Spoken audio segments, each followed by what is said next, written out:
My name is Tanya Azuaje. I work at the Organization for Security and Cooperation in Europe, or OSCE, Office for Democratic Institutions and Human Rights, so OSCE, oh dear, it's very long.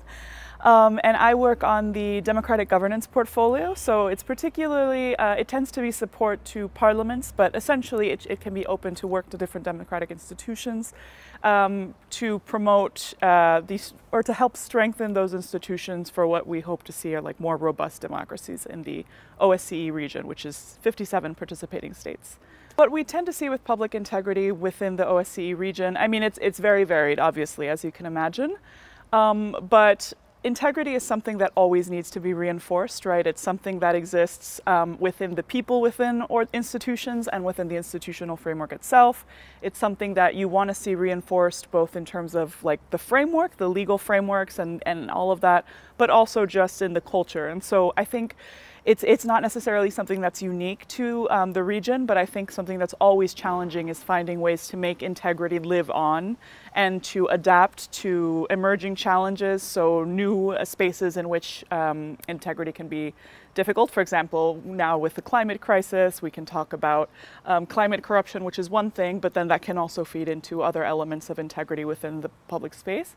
So yeah, just always making sure that it lives on and it doesn't become kind of fossilized and then fake, I guess you could say. What we do with this is we understand that, I mean, it goes a little bit further back into our general approach. So one of this is support, one of the elements is support to democratic institutions, kind of as I mentioned, but also to this inclusive and representative governance. And the idea is that within a democracy, within any system of governance really, but it's not going to be sustainable, it's not going to be real, it's not going to genuinely represent the needs and the interests of the people if it doesn't include everyone.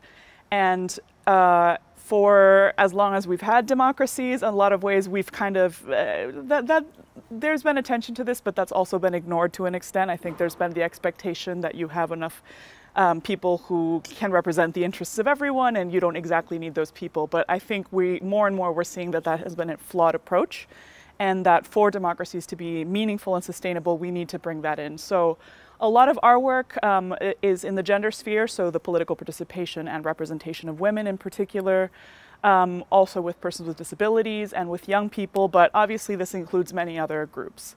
So yeah, it's really about this, about making democracy like real, kind of genuinely meaningful.